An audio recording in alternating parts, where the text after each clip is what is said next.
Terima kasih GMC yang sangat cantik juga. Selamat pagi nih kepada para pemirsa offline maupun online yang ada, yaitu Sobat Link aja nih kita nyebutnya ya.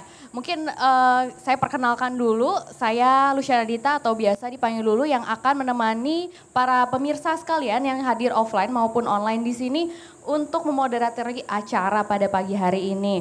Nah, pada pagi hari ini kita kedatangan yang punya acara di Bali Collection nih. Siapa? Gak lain gak bukan yaitu Kang Vicky.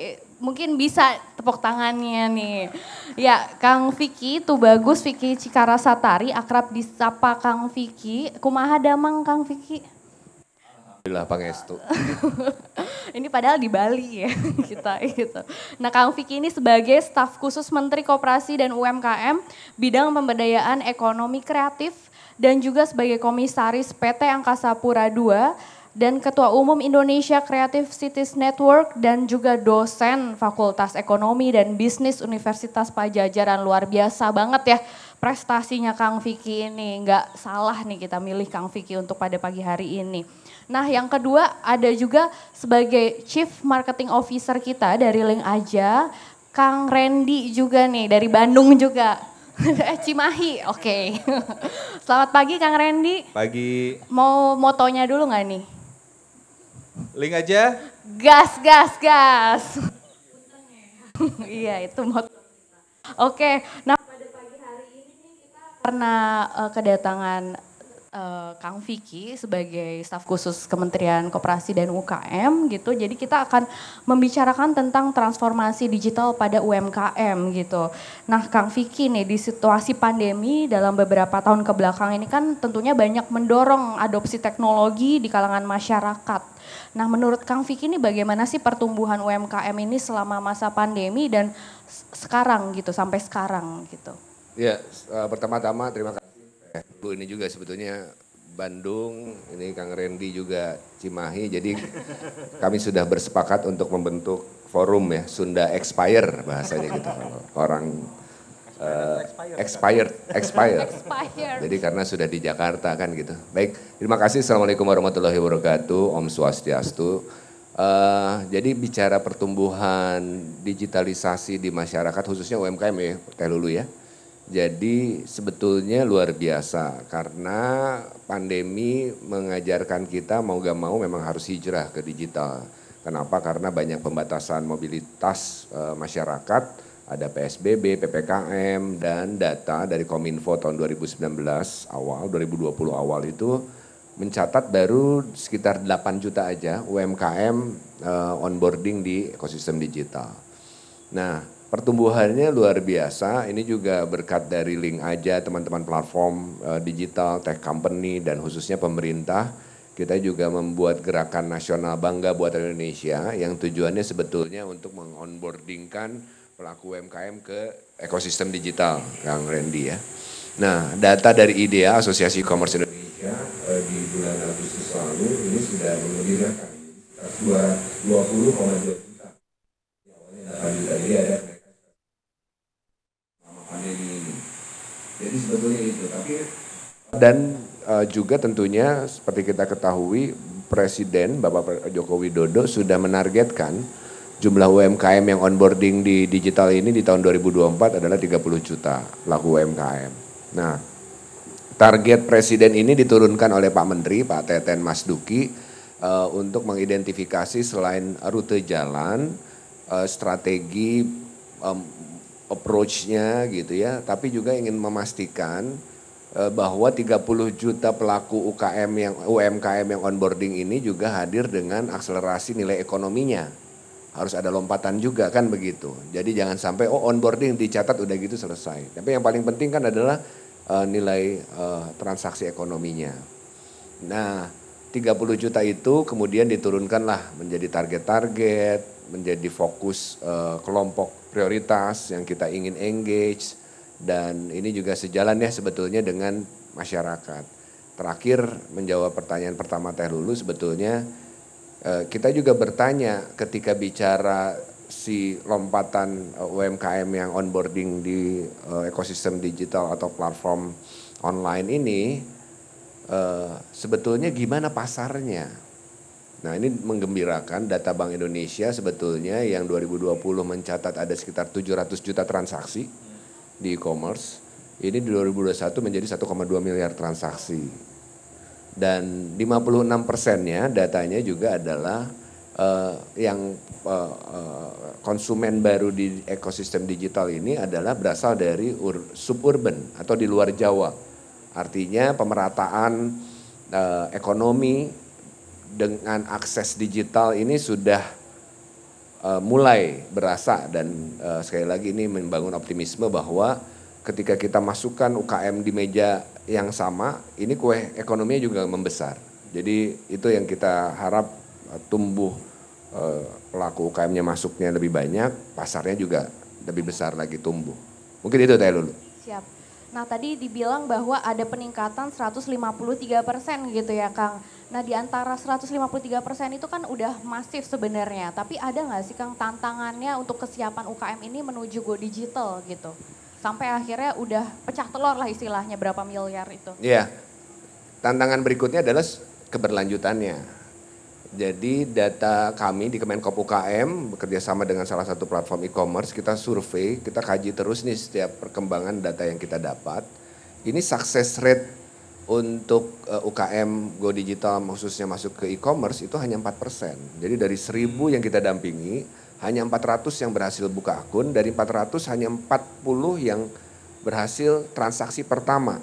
Sedangkan isunya kan sebetulnya adalah repeatnya, bagaimana ada repeat order. Jadi kita identifikasi ada 4 ya tantangan utama UMKM di digitalisasi. Pertama tentunya literasi digitalnya. Karena biasa offline kan. Kalau offline kan kalau UMKM ini bahasanya Pak Teten ini CEO, Chief Everything Officer. Jadi semua diurus sendiri. Dari mulai belanja bahan baku, pencatatan, pembukuan, dagangnya juga, pemasaran gitu ya, menjualnya. Nah ini dengan karakteristik digital tentunya ini harus dipahami. Nah yang kedua adalah sebetulnya dari sisi kualitas produknya. Karena once kita masuk ke digital ini kan borderless. Semua orang bisa akses. Jadi ini menjadi tantangan ya. Yang ketiga adalah kapasitasnya. Pertama order pertama bisa, order kedua bisa. Ketika ada dikasih minta satu kontainer. Nah itu juga menjadi PR. Ya, kualitas dan kapasitas. Yang keempat tentunya akses market. Nah dari 4 tantangan ini kemudian kita identifikasi nih Teh Lulu.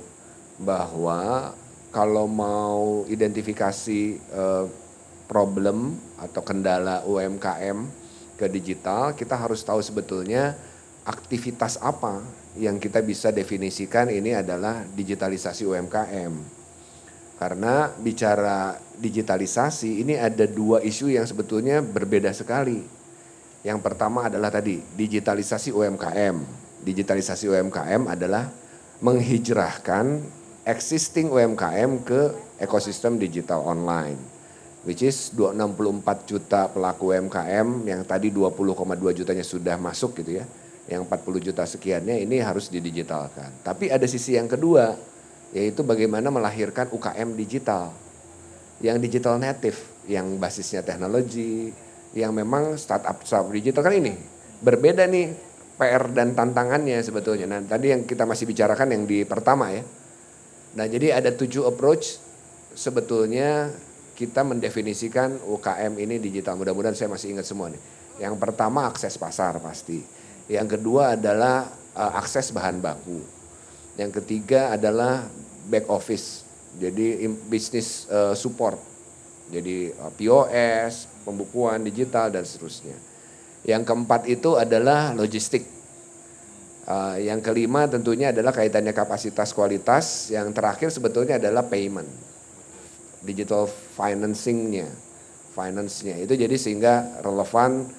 Link aja menurut saya harus menjadi mitra strategis selalu dan ke depan juga ya akan terus bisa jadi mitra strategis pemerintah untuk program digitalisasi UMKM ini. Demikian. Terima kasih Kang Vicky. Nah tadi Saya mencatat bahwa digitalisasi itu adalah poin penting ya, bukan hanya untuk menciptakan UMKM go digital, tapi juga startup digital gitu bagi UMKM. Nah, di sini perannya apa sih Mas Randy atau Kang Randy? Punten. Kang Randy perannya apa sih sebagai link aja gitu untuk mewujudkan itu tadi? Ya, terima kasih ya Mbak Lulu, izin nih Kang Vicky ya. Iya. Teh Lulu, Kang Vicky, sama Barudax gitu ya. Jadi mungkin tadi kita sudah mendengarkan juga ya dari Kang Vicky menjelaskan bahwa ada beberapa hal yang perlu di-endorse gitu ya dari sisi UMKM, bukan hanya sekedar mereka go digital, tapi memang secara capability-nya UMKM ini ready untuk naik kelas gitu ya, untuk jadi lebih baik lah. Tadi dari antara 7 poin itu, salah satu yang di-mention sama Kang Vicky itu adalah payment atau akses ke transaksi finansial. Nah di sini memang Link Aja sebagai salah satu uang elektronik di Indonesia, kita dari start berdiri di 2019, yang paling kita utamakan itu adalah mendorong di kelas UMKM, Kang. Nah apa yang kita lakukan, setidaknya ada 2 hal yang secara konsisten kami lakukan secara terus-menerus. Yang pertama itu adalah menyediakan akses ke penerimaan transaksi digital. Nah kita juga bekerja sama dengan Bank Indonesia untuk memperkenalkan payment menggunakan kris. Nah itu di tempat-tempat UMKM yang sifatnya ada offline store atau ada toko fisiknya. Nah tapi kita juga melihat bahwa UMKM dalam 2-3 tahun terakhir dibantu juga oleh Kementerian Koperasi dan UMKM itu sudah mulai masuk ke ranah digital. Dari yang tadi asal 8 juta naik ke 20,2 juta itu udah masuk yang ke platform e-commerce juga. Nah tidak hanya kris, Link Aja juga membantu di platform-platform digital ini si UMKM yang sudah masuk ke ranah digital bisa menerima transaksi secara online dari aplikasi langsung gitu. Jadi nggak mereka di bootnya ada transaksi pakai digital. Mereka masuk platform e-commerce atau platform penjualan online, di situ juga ada pembayaran digital yang disupport oleh Link Aja. Nah itu yang pertama. Yang kedua, kita juga secara konsisten bekerja sama dengan Kementerian Koperasi melakukan edukasi, Kang. Ini poin yang lumayan penting buat Link Aja. Kenapa? Saat ini di Indonesia itu literasi teknologi itu lagi kita coba kejar, gitu ya. Tidak hanya ngomongin infrastruktur, tapi juga kesiapan sumber daya yang ada di UMKM untuk mengadopsi teknologi yang paling baru. Nah ini secara konsisten kita bikin pelatihan, ya kita bikin webinar gitu ya, kita bikin site visit gitu ya, buat menjelaskan apa untungnya atau apa kelebihannya transaksinya itu bertransformasi dari yang tradisional ke digital atau menggunakan payment secara digital. Nah secara garis besar apa sih yang biasanya Link Aja address gitu ya, buat meyakinkan UMKM mau bertransformasi transaksi secara digital. Yang pasti satu, keamanan, Kang. Keamanan transaksi di mana sekarang semua orang itu transaksi secara digital bisa di-trace. Yang kedua adalah kenyamanan gitu. Dunia juga sudah mulai bertransformasi, dulu biasanya orang bawa uang tunai gitu untuk transaksi. Tapi on the downside, UMKM harus nyiapin banyak hal-hal yang sifatnya kecil gitu ya. Uang kembalian, terus mesti nyiapin berangkas gitu. Nah ini yang juga kita address ke UMKM. Jadi kenyamanan, keamanan, dan yang terakhir adalah yang tadi Kang Vicky bilang. Ketika kita udah masuk ke pembayaran digital atau ekosistem digital, akses terhadap pasar itu jadi borderless. Tadi kan Kang Vicky bilang. Jadi sekarang marketnya nggak cuma ada di tokonya doang gitu, tapi marketnya bisa jadi orang jualan di Jakarta, marketnya ada di Kalimantan, marketnya ada di Papua, marketnya ada di Sulawesi gitu. Nah ini yang Link Aja secara konsisten selalu bantu UMKM agar terus bertransformasi lebih baik dengan menggunakan teknologi. Itu mungkin Teh Lulu ya. Oke, terima kasih Kang Randy. Nah kalau tadi diungkapkan gitu ya, apa aja sih yang bisa digunakan oleh UMKM untuk ekosistem Link Aja gitu. Tapi mungkin bisa dijelaskan lebih lanjut gitu Kang Randy, apa aja sih sebenarnya yang menjadi keuntungan UMKM apabila mereka mengadaptasi seluruh teknologinya Link Aja gitu. Ada tambahan lainnya nggak Kang Randy? Ya, jadi mungkin tadi kita sempat sampaikan ya. Pertama memang mempermudah akses ke penerimaan transaksi pembayaran. Tapi nggak cuman itu aja gitu ya. Kalau akseptansi transaksi pembayaran mungkin selama 3 tahun terakhir itu sudah banyak digalakkan oleh instansi lain ya. Selain Bank Indonesia, PJSP seperti kami ya di Link Aja. Tapi di 2021 gitu ya kita ngelihat pasca pandemi banyak hal lain yang sebenarnya bisa disupport oleh Link Aja terhadap ekosistem UMKM. Yang pertama adalah akses ke pembiayaan. Nah itu juga kita melihat bahwa pasca pandemi UMKM ini mulai bergeliat tumbuh gitu. Tapi yang dibutuhkan mereka apa untuk tumbuh? Ya penambahan modal. Apakah 100% UMKM sudah mendapatkan akses ke permodalan yang baik? Mungkin belum saat ini dan itu kita mau memposisikan diri Link Aja bisa membantu UMKM untuk mendapatkan akses ke permodalan yang lebih baik. Nah yang kedua, ekspansi bisnis. Ketika kita ngomongin UMKM go digital, itu tidak hanya berhenti dari UMKM masuk ke laman e-commerce. Tapi gimana caranya kita bisa mendorong juga UMKM untuk mulai memasuki bisnis digital. Artinya apa? Ya bisa jadi nanti saya jualan handcraft ya, gitu ya. Tapi di sisi lain saya juga mulai bisa untuk berjualan produk digital. Dan itu Link Aja bisa dorong. Bisa jadi produk digital itu bentuknya games, entertainment gitu ya. Bahkan produk-produk seperti pulsa, token itu semuanya tidak hanya terbatas hanya Link Aja doang yang bisa miliki, hanya e-commerce yang bisa miliki. Even UMKM itu juga bisa punya akses ke produk-produk digital tersebut. Di mana akhirnya bisnis UMKM itu tidak hanya berhenti di bisnis yang mereka miliki saat ini, tapi bisnis produk digital juga yang nanti didorong oleh platform-platform digital seperti kami di Link Aja. Itu mungkin Teh Lulu. Ya, berarti UMKM ini bisa memanfaatkan produk-produk digitalnya Link Aja gitu ya, yang produktif itu untuk menjualnya kepada masyarakat atau konsumen lagi gitu ya. Oke, nah untuk melihat ini gitu Kang Vicky, menurut Kang Vicky gimana nih, bagaimana UMKM itu bisa menangkap peluang ini, khususnya peluang dalam kartu uang elektronik, punten. Iya, tadi udah disampaikan ya Kang Randy bahwa digitalisasi ini kan sebetulnya teknologi atau uang elektronik ini kan sebetulnya bukan hanya menjadi alat bayar, alat tukar, tapi sebetulnya lebih daripada itu juga mendata, tracing terkait dengan perputaran usahanya, dan itu menjadi penting. Kenapa? Saat yang lalu itu pola pembiayaan UMKM ini selalu menjadi tantangan utama ketika masih konvensional. Akhirnya apa? Lawannya apa? Kolateral. Betul. Itu yang nggak dimiliki oleh UMKM, agunan. Betul. Nah sekarang tuh dengan adanya digital digital record, ada bisa sampai dengan credit scoring. Kalau bisa dibilang kan dibandingkan bank konvensional, fintech gitu ya, yang berbasis teknologi ini lebih advance, bisa memberikan pinjaman lebih besar bahkan tanpa agunan. Karena apa? Karena bisa ada perputaran uangnya bisa dilihat. Nah, yang paling utama sekali lagi tadi kemudahan bertransaksi ini kan buat pelaku usaha manapun lah, besar kecil juga sama aja. Ini yang kita ingin kejar kan gitu. Jadi itu ya pertama. Jadi ini bukan hanya terkait dengan alat transaksi aja, alat tukar saja. Nah yang kedua sebetulnya dari sisi digital payment ini mempersiapkan juga, ini kita kan sekarang lagi ada disrupsi. Minimal ada 3 disrupsi besar di hari ini ya. Pertama kan disrupsi pandemi, mengubah perilaku ya kan. Ujung-ujungnya apa perilakunya? Kebutuhan alat transaksi, alat tukar digital juga karena banyaknya di rumah. Sekarang udah orang bertransaksi di rumah lah. Tadi kan penumbuhannya luar biasa saya sampaikan di awal. Yang kedua ada disrupsi bonus demografi. 2035 kita akan mendapatkan puncak, ya 2036 akan puncak bonus demografi. Pertanyaannya beneran jadi bonus?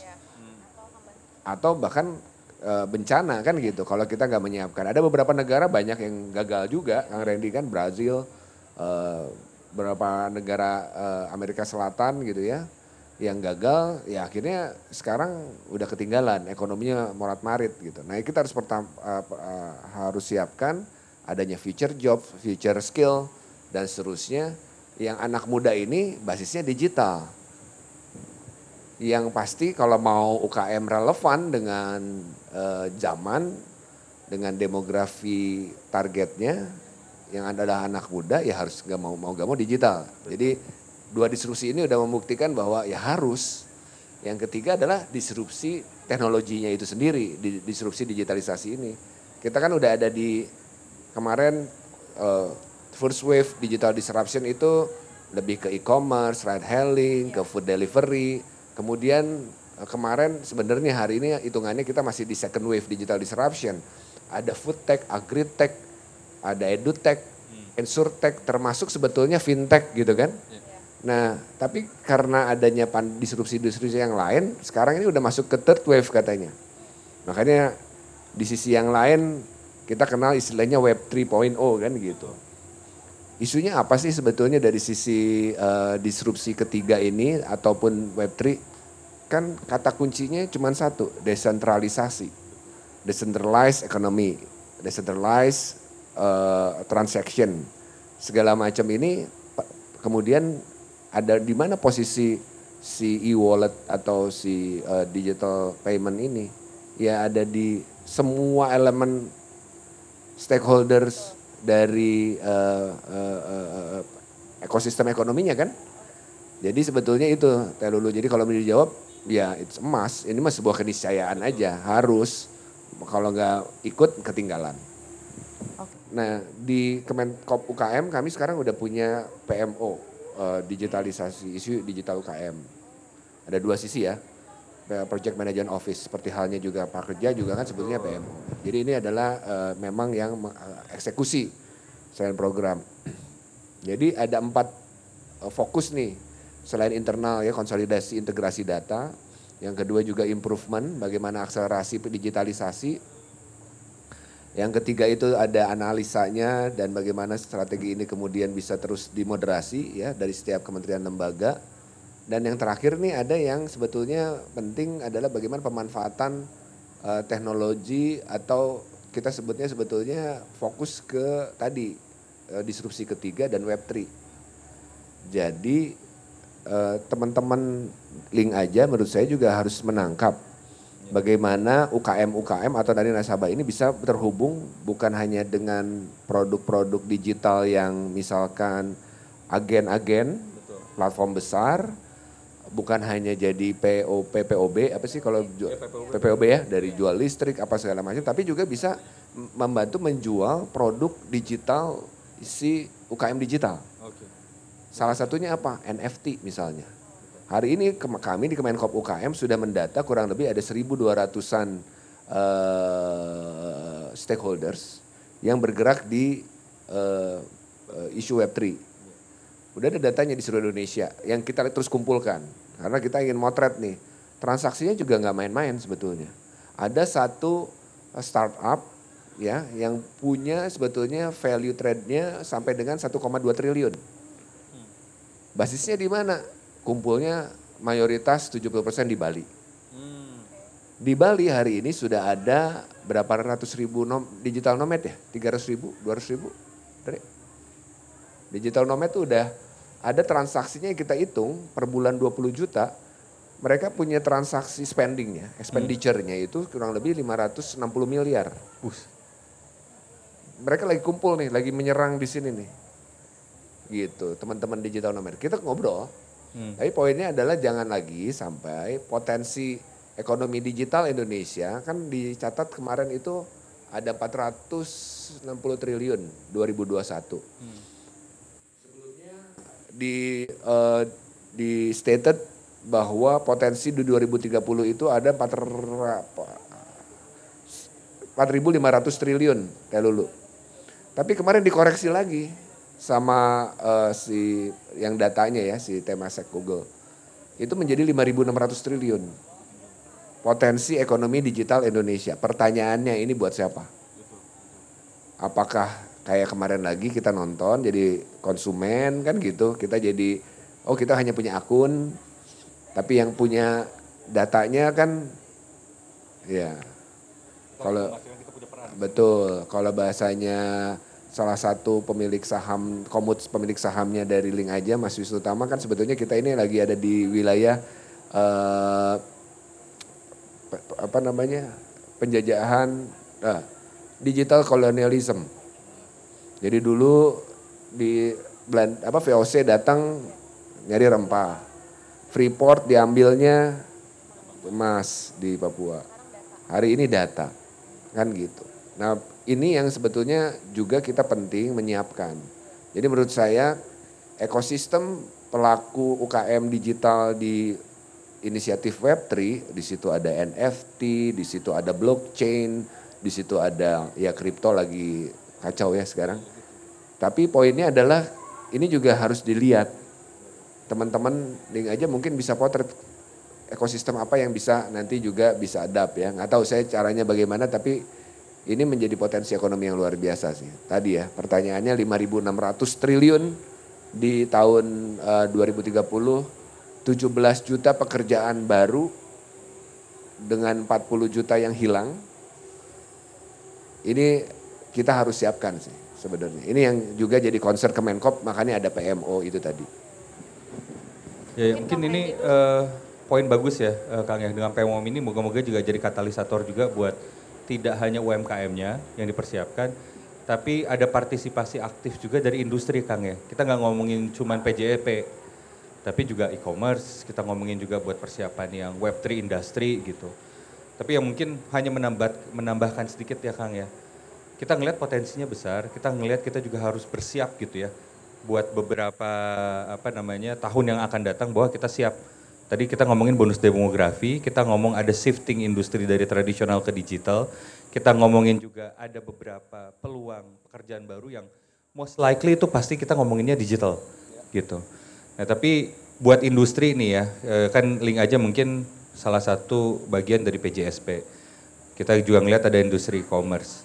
Kita tidak hanya melihat potensinya saja gitu, tapi secara bersama-sama untuk mencegah digital colonialism tadi itu adalah kita bisa memastikan bahwa teknologi yang kita miliki, para industri ini memang benar-benar bisa advance sehingga benar-benar memproteksi data dari masyarakat Indonesia itu sendiri. Gitu. Jadi kita tidak hanya melihat potensi, kita tidak hanya melihat ke depannya ada transformasi, tapi ya kita juga melihat bahwa banyak hal atau banyak loophole yang memang tetap harus diimprove oleh industri teknologi yang ada di Indonesia saat ini. Karena untuk mencegah digital colonialism adalah ya dengan teknologi itu sendiri Kang. Memastikan bahwa tadi kan dulu rempah gitu ya, emas. Nah data ini juga bisa kita proteksi ya untuk kebutuhan masyarakat Indonesia juga gitu. Paling itu sih mungkin tambahannya Mbak Lulu. Makasih Kang Randy, tapi untuk mengelaborate lagi tadi terkait data gitu ya Kang Randy. Nah gimana sih transformasi untuk proteksi data sendiri gitu buat di Link aja itu Kang Randy? Ya, kita sendiri sekarang tentunya sebagai PJSP itu salah satu industri yang benar-benar highly regulated Kang Vicky ya mungkin teman-teman.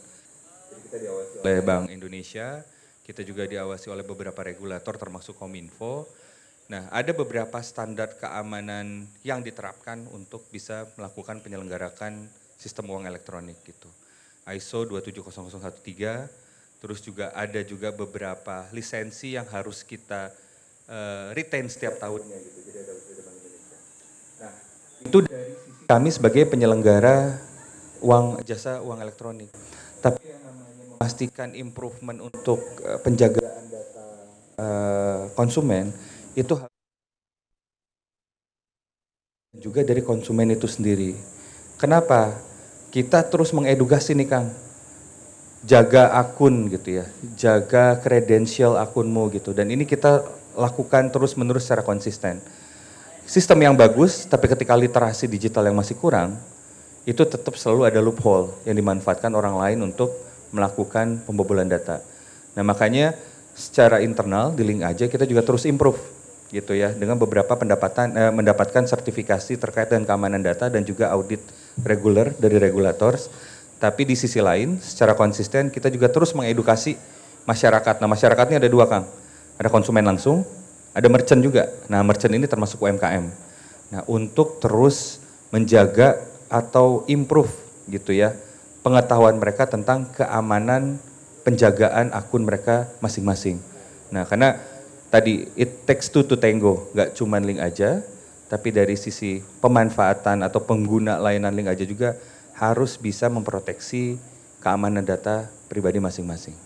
Mungkin itu yang saya tambahkan. Mungkin ingin menambahkan juga selalu ganti password berkala dan jangan ngasih OTP ke orang ya. Betul. Nanti udah ngasih OTP terus hilang saldonya, marah-marahnya ke kita gitu. Iya, atau ke istri bisa. Kalau ke istri ya mungkin nggak Ternyata apa-apa Kang kalau itu mah. dipakai belanja. Oke, mungkin sebagai penutup nih Kang Vicky nih. Nah tadi kan Kang Vicky juga menjelaskan ada PMO gitu sekarang. Nah mungkin supaya teman-teman juga tahu gitu. Apa sih ke depannya goal dari Kemenkop UKM dan khususnya PMO yang telah dibentuk ini. Dan khususnya untuk mendukung perwujudan ekonomi digital tadi dan mencegah kolonialisme di ekonomi digital. Iya, jadi tadi yang pertama adalah kita harus intervensi dulu bisnis model. Pastikan bisnis model kita relevan dengan model agregasi tadi. Jadi selalu cari yang bisa membuat peta jalan dari hulu proses hilir. Dan yang menjadi selama ini strategis itu mitranya adalah yang namanya agregator, enabler, accelerator, incubator. Jadi OR itu tuh menjadi kunci game changer dari UMKM naik kelas. Karena setelah terkonsol punya skala ekonomi akan lebih tadi relevan dengan semua mitra termasuk pembiayaan. Yang kedua adalah tadi kan berkoalisi ya, berkonsolidasi yang ke bisnis modelnya. Yang kedua sebetulnya adalah isu digitalisasi. Pastikan checklistnya dari yang ada 7 ini kita bisa dorong. Nah, lebih jauhnya sebetulnya kita ingin selalu memastikan UKM kita ini mulai shifting ke yang memang punya value creation dari isu ekonomi kreatif, ada 17 subsektor minimal berbasis teknologi. Oleh karenanya Kemenkop UKM sudah dengan Smesco sudah menyiapkan pusat R&D untuk UMKM di basement di Smesco Gatot Subroto.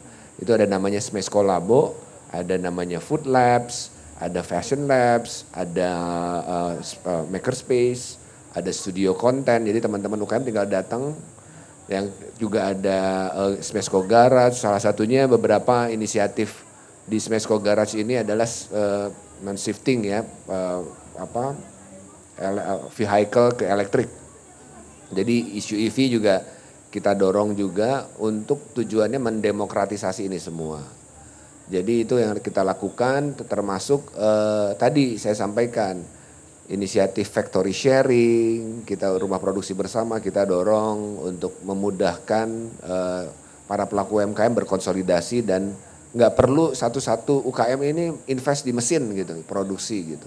Jadi udah bareng-bareng aja gitu. Kita ada 5 pilot factory sharing tahun ini dan tiap tahun terus bertambah. Kemudian juga kita mendorong koperasi yang digital, koperasi yang berbasis blockchain, DAO. Ya, ini juga kita lagi bikin piloting bahwa koperasi ini sesungguhnya adalah organisasi badan hukum yang paling relevan buat isu ekonomi kerakyatan. Tapi ada isunya kan katanya mengalami penuaan, pengurus koperasinya udah sepuh-sepuh semua nggak bicara tentang digitalisasi. Saya juga ingin sampaikan bahwa sekarang ini koperasi ada yang namanya koperasi multi pihak. Koperasi multi pihak ini relevan sekali dengan teman-teman yang mau inisiasi startup. Karena apa? Haknya bisa disecure, hak foundernya. Jadi nggak bagi rata dengan seluruh anggota ya. Sekarang juga dengan Undang-Undang Cipta Kerja PP 7 2021 turunannya sudah dipermudah pendirian koperasi yang tadinya 20 menjadi 9 anggota pendiri ya untuk mendirikan koperasi.